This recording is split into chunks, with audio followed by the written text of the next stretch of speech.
লেবাননের ইসরায়েলি হামলায় নিহত বাংলাদেশি প্রবাসী দীপালি আক্তারের মরদেহ দেশে পৌঁছেছে।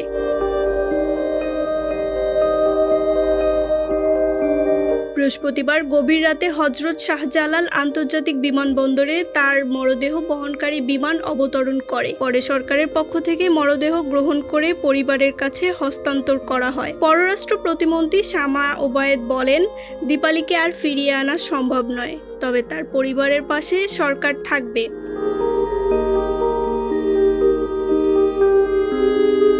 দীপালি আক্তারের আত্মার মাগফিরাত কামনা করি এবং সরকারের পক্ষ থেকে আরও যদি কিছু করার থাকে পরিবারের জন্য আমরা সচেষ্ট আছি। আমরা ইনশাল্লাহ সবসময় দীপালি আক্তারের পরিবারের পাশে আছি। তিনি জানান, মধ্যপ্রাচ্যে চলমান সংঘাতের মধ্যেও প্রবাসী বাংলাদেশিদের নিরাপত্তাকে গুরুত্ব দিয়ে কাজ করছে সরকার।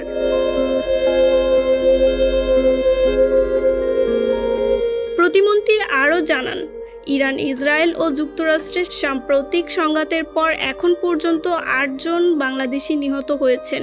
এর মধ্যে ৬ জনের মরদেহ দেশে আনা সম্ভব হয়েছে। উল্লেখ্য, গত ৮ এপ্রিল লেবাননের বৈরুতের হামরা এলাকায় নিয়োগকর্তার পরিবারের সঙ্গে থাকা অবস্থায় ইসরায়েলি বিমান হামলায় নিহত হন দীপালি আক্তার। ওই হামলায় আরও কয়েকজন প্রাণ হারান বলে জানিয়েছে বাংলাদেশ দূতাবাস।